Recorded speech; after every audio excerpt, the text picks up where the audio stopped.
जी नमस्कार, मेरा नाम सनी श्रीवास्तव। स्वागत आपका टीचर्स अड्डा 24/7 के यूट्यूब चैनल पे। देखिए, बिहार शिक्षक भर्ती में आपको पता है कि अभी 1 लाख से अधिक वैकेंसीज जो है वो आपको अक्टूबर के महीने में देखने को मिल जाएंगी, जिसकी नवंबर में शायद परीक्षा ले ली जाए और दिसंबर तक उसका रिजल्ट ले लिया जाए।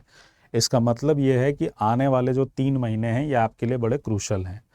जो बच्चे बीएड किए हुए हैं और जिनका सब्जेक्ट का कॉम्बिनेशन नहीं बनता है या वो किसी वजह से भी टीजीटी जैसे अपॉर्चुनिटी से मिस कर जाते हैं, उनके लिए एक गोल्डन अपॉर्चुनिटी है बिहार में, और वो अपॉर्चुनिटी है क्लास 6 to 8 के लिए। ठीक है, क्लास 6 to 8 के अंदर लगभग 52,000 से अधिक वैकेंसीज आपको देखने को मिल सकती हैं। और ये वैकेंसीज जो है 6 to 8 की वो 3 स्तर पे होगी। एक तो भाषा के लेवल पे, जहाँ पर हिंदी, अंग्रेजी, उर्दू इन सब के टीचर रखे जाएंगे। दूसरा है सामाजिक विज्ञान अध्यापक और तीसरा है आपका गणित और विज्ञान अध्यापक। ऐसे में अगर मैं बात करूं आपसे सोशल साइंस के टीचर्स के पॉइंट ऑफ व्यू से, तो लगभग आप मान के चलिए कि 52,000 में लगभग 10 से 15,000 वैकेंसीज आपको जो है वो सोशल साइंस टीचर्स की देखने को मिल सकती हैं। तो एसएसटी में बहुत बड़ा मौका है, और अच्छी बात यह है कि कॉमर्स वाला बच्चा भी यहाँ पर क्या कर सकता है, अप्लाई कर सकता है। ठीक है, अब कोई भी बात देखिए तो तभी फाइनल हो पाएगी जब फाइनल नोटिफिकेशन आएगा। लेकिन अगर हम बिहार नियमावली की बात करें और बिहार शिक्षक भर्ती के 7वें चरण में जो परिवर्तन हुए थे उनके आधार पर बात की जाए, तो पूरे भारत से लोग इसके लिए आवेदन कर सकते हैं, इसमें कोई गुंजाइश नहीं होनी चाहिए। तो बीपीएससी टीचिंग रिक्रूटमेंट एग्जाम वर्ग 6 से 8 में लगभग 52,000 से अधिक आपको पोस्ट देखने को मिलेगी, जिसमें सोशल साइंस में गोल्डन अपॉर्चुनिटी है। 10 से 15,000 पोस्ट आपको देखने को मिलेगी इस 52,000 के अंदर। और इसके लिए जो मिनिमम क्वालिफिकेशन आपको चाहिए वो आपको ये वाली चाहिए, यानी आपका ग्रेजुएशन होना चाहिए, आपने बीएड कर रखी हो और आपका सीटेट पेपर 2 क्लियर होगा। क्या वो बच्चे जिन्होंने डिप्लोमा किया हुआ है, चाहे वो किसी भी नाम से जाना जाता हो, क्या वो ये फॉर्म भर सकते हैं? अवश्य भर सकते हैं, लेकिन वो ये फॉर्म तभी भर पाएंगे जब उनका ग्रेजुएशन होगा। ठीक है, 12th के बेसिस पे आप नहीं भर पाएंगे। तो ग्रेजुएशन होगा कितने परसेंट नंबर के साथ? 50% नंबर के साथ, प्लस आपके पास डिप्लोमा होना चाहिए टीचिंग में, और आपका सीटेट पेपर 2 क्या होना चाहिए? क्वालिफाइंग। और मुझे लगता है कि ये तीनों बातें लागू हो जाएं, ऐसे बच्चों की संख्या कम ही होगी। तो बीएड वालों के लिए एक अच्छा मौका है कि वो इसके अंदर क्या होंगे, फॉर्म भर सकते हैं। डीएलएड वाले भी फॉर्म भर सकते हैं, बशर्ते उनके पास ग्रेजुएशन होना चाहिए 50% के साथ और उनका सीटेट का पेपर 2 क्वालिफाई होना चाहिए। अब सब्जेक्ट कॉम्बिनेशन की अगर बात कर लें तो ऑलमोस्ट आप समझिए कि सारे ही सब्जेक्ट दे रखे हैं।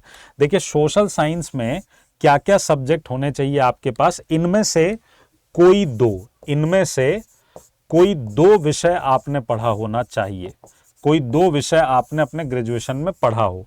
तो आपने हिस्ट्री पढ़ी हो, ज्योग्राफी पढ़ी हो, पॉलिटी पढ़ी हो, इकोनॉमिक्स पढ़ी हो। आमतौर पे यही टीजीटी एसएसटी में आपको यही वाला बैच देखने को मिलता है। पर अगर आपने अपने ग्रेजुएशन में साइकोलॉजी पढ़ी है, यानी अगर आपने मनोविज्ञान पढ़ा है, आपने सोशियोलॉजी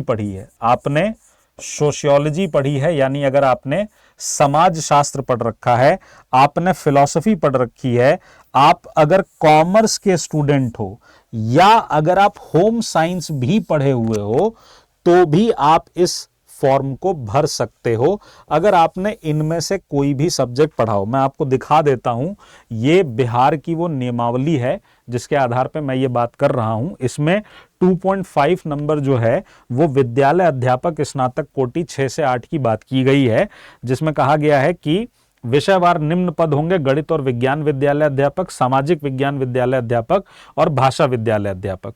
तो नियुक्ति हेतु न्यूनतम शैक्षणिक और प्रशैक्षणिक अर्हता के लिए इसमें बोला गया कि आपके पास कम से कम 50% अंकों सहित या स्नातकोत्तर यानी पीजी होना चाहिए, और आपके पास बीएड होना चाहिए, और आपके पास 2 वर्षीय डिप्लोमा होना चाहिए स्नातक के साथ। ठीक है, इसके अलावा इसमें बात की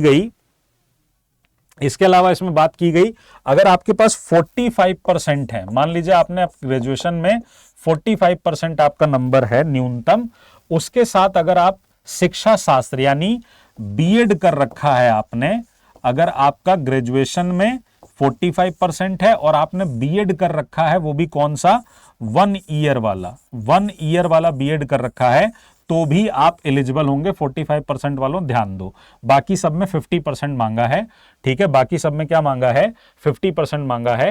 तो अब आप इसको ऐसे समझ लीजिए कि मोर और लेस आपका 50% नंबर ग्रेजुएशन के अंदर होना चाहिए, और आप इनमें से कोई भी सब्जेक्ट पढ़े हो तो होम साइंस वाला भी एसएसटी के लिए एलिजिबल है, और कॉमर्स वाले बच्चे भी एसएसटी के लिए एलिजिबल हैं, ठीक है, बशर्ते तुमने से इसमें कोई एक और विषय पढ़ा हो।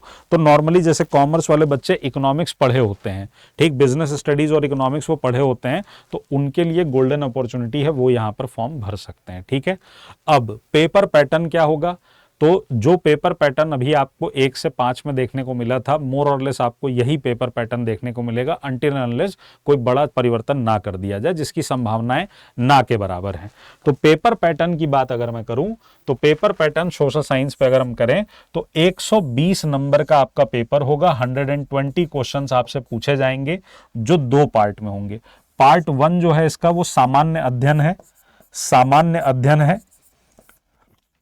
इस सामान्य अध्ययन के अंदर आपको maths, reasoning, SST, Indian national movement, ठीक है, ईवीएस, ये सब देखने को मिलेगा। यानी अगर आप सोशल साइंस की तैयारी कर रहे हैं तो आपको सामान्य अध्ययन में भी एक एज तो वैसे ही मिल जाएगा। तो लगभग 20 सवाल आपके यहां से आ जाएंगे, और 80 नंबर का आपका प्रॉपर सब्जेक्ट है, तो लगभग 100 नंबर आपके 120 में से मात्र सोशल साइंस की तैयारी से ही आप क्या कर लोगे, अचीव कर लोगे। तो अगर बाकी वाले मैथ को और ईवीएस को और उसको अगर आप थोड़ा कम तवज्जो देंगे तो भी कोई बहुत घबराने वाली बात है नहीं। तो एसएसटी आपको पढ़ना है जम के। 80 नंबर में आपका सब्जेक्ट आएगा जिसका लेवल जो है वो एससीईआरटी 6 to 8 तक होगा। पर आपने अभी देखा बीपीएससी ने पेपर बनाया था तो उन्होंने 1 से 5 में भी 9-10 तक की चीजें पूछ ली थी। तो मेरी सलाह आपको यह है कि जब आप पढ़ें तो अपनी तैयारी को कम से कम 6 से 10 तक की रखें, 6 से 10 तक की रखें। 6 से 8 तक तो आप एससीईआरटी पढ़िए ही पढ़िए, पर मेरी सलाह मानिए आप 9-10 की भी एनसीईआरटी और एससीईआरटी पढ़कर इस एग्जाम को जरूर से आप अटेम्प्ट कीजिए। बहुत अच्छा मौका है, इसको चूकना नहीं है किसी भी हालत में। 2 महीने जम के पढ़ाई कर लेनी है, अक्टूबर, नवंबर, दिसंबर तक आपके हाथ में एक नौकरी आ जाएगी। ठीक, पेपर पैटर्न में 80 नंबर के सब्जेक्ट में मेजरली आपको हिस्ट्री, पॉलिटी, ज्योग्राफी, ये 3 मेजर देखने को मिलेंगे। हो सकता है कि इकोनॉमिक्स के भी कुछ सवाल आपसे या जनरल अवेयरनेस के या बिहार स्पेशल के कुछ सवाल आपसे पूछ दिए जाएं। ठीक है, अब मैं आपको ये बैच पढ़ाने वाला हूं, तो जो बच्चे इस बैच में जुड़ना चाहते हैं 6 to 8 सोशल साइंस वाले में, और जो बच्चे 9-10 की तैयारी के लिए जुड़ना चाहते हैं, 9-10 वर्ग 9-10 की तैयारी के लिए जुड़ना चाहते हैं एसएसटी में, वो लोग बैच से जुड़ सकते हैं। बैच आप कैसे परचेस कर लेंगे, इसकी जो क्लास है वो जल्दी ही शुरू हो जाएगी, 20 तारीख से शायद ये क्लासेस शुरू हैं। तो इसमें आप कैसे जुड़ सकते हो उसके लिए एक प्रोसेस बता देता हूं मैं आपको।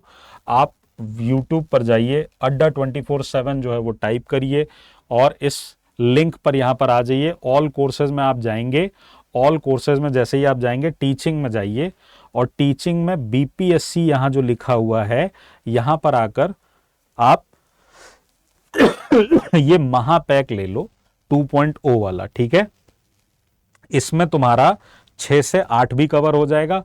फॉर्म तुमको 6 से 8 का भी भरना है, और फॉर्म तुम्हें 9-10 का भी भरना है। सोशल साइंस वालों ध्यान से सुन लो, इससे बड़ा मौका हाथ में नहीं आने वाला है। ठीक है, और इसको आप चुपचाप जाकर लीजिए। देखिए वाईटी पर क्लासेस बहुत ज़्यादा नहीं चलवा पाऊंगा, क्योंकि ऑलरेडी DSSB MRS में क्लासेस जा रही हैं, और एप्लीकेशन पे एक रिदम में पढ़ाई होती है, उस पढ़ाई का अंदाज ही अलग होता है। तो इसलिए जो बच्चे सीरियसली पढ़ना चाहते हैं वो यहाँ पर आकर जुड़ें। कोड आपको लगाना है Y793, आप इसको अप्लाई कर देंगे तो ये आपका जो है आपको ये बड़े आराम से और कम प्राइस में मिल जाएगा। ठीक, कोड आप क्या लगाओगे, कोड लगाओगे Y793। आप जैसे ही इसको अप्लाई करोगे तो ये आपको देखिए 2800 में मिल जाएगा। ठीक है, तो इन बैचेस से आप जुड़ जाइए, और अगर आप 6 to 8 तक के लिए ही पढ़ना चाहते हैं तो वो बैच भी आप ज्वाइन कर सकते हैं, वो आपको और कम प्राइस में अवेलेबल हो जाएगा। ठीक है, तो अपनी तैयारी बढ़िया तरीके से स्टार्ट कर लीजिए और किताब पढ़ना शुरू कर दीजिए। ठीक, 6 से 8 वालों के लिए ये इंपॉर्टेंट न्यूज़ थी। जल्दी मिलेंगे आपसे क्लास में। ध्यान रखिएगा अपना। जय हिंद, जय भारत, नमस्कार।